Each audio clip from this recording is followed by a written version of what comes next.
মনোবীক্ষণ polyclinic, চিকিৎসার জগতে এক দশক। এখন এখানে সব বিষয়ে ডাক্তারবাবু এক ছাদের তলায়। ফোন করুন 7477799515 এই নম্বরে। বহরমপুরে জাতীয় সড়ক অবরোধ করে বিক্ষোভ আইসিডিএস কর্মী সহায়িকাদের।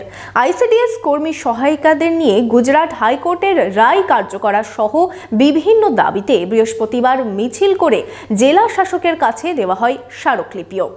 বিশেষজ্ঞ চিকিৎসকদের সম্মিলিত প্রয়াস, চরক ও Jibak square diagnostic and research centre speciality ও মাল্টি স্পেশালিটি পরিষেবা নিয়ে এবার আপনাদের শহরে উন্নত ল্যাবরেটরি, সিটি স্ক্যান, ইমেজিং পরীক্ষা সহ বিভিন্ন পরীক্ষা করা হয়। যোগাযোগ 7477799962, 7477799963।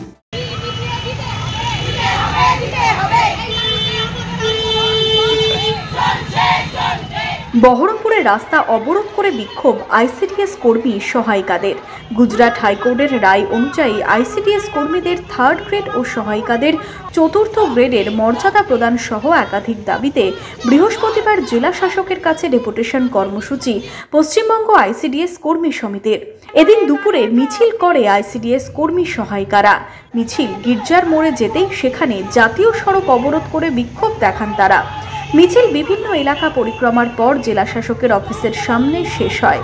মিছিল শেষে প্রশাসনিক ভবনে একাধিক দাবিতে ডেপুটেশন দেওয়া হয়। কেন্দ্র সরকার এবং রাজ্য সরকার আইসিডিএসটাকে তুলে দেওয়ার পরিকল্পনা করেছে, সেই প্রতিবাদে প্রতিনিয়ত আমরা আজকে 14 দফা দাবি নিয়ে ডেপুটেশন দিতে এসেছি ডিএম সাহেবের কাছে।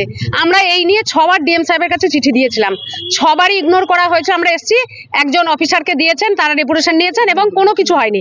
আমরা আজকে সেই কারণে আমরা ঠিক করেছিলাম যে আমরা কোনো অফিসারকে ডেপুটেশন দেবো না। আজকে আমরা ডিএম সাহেব যদি নেয় ভালো, না হলে আজকে আমরা গির্জার মোড় অবরোধ করে বসে যাব এবং আমরা সেটা করেছি। গির্জার মোড় অবরোধ করে আমরা প্রায় আধ ঘন্টা থাকার পরে আমাদের পুলিশ এসেছেন এবং বলেছেন যে ডিএম সাহেব ডেপুটেশন নেবেন। আমরা তখন ওখান থেকে অবরোধ তুলে এখানে এসেছি এবং আমাদের ডেপুটেশন ডিএম সাহেব আমাদের নিয়েছেন। এটা ধন্যবাদ ডিএম সাহেবকে। আজকে আমরা 14 দফা দাবি নিয়ে ডিএম সাহেবের কাছে এসেছি ডেপুটেশন দিতে। উনি সবটা শুনেছেন। স্থায়ীকরণের দাবিতে আমরা আন্দোলন করছি গোটা দেশ জুড়ে।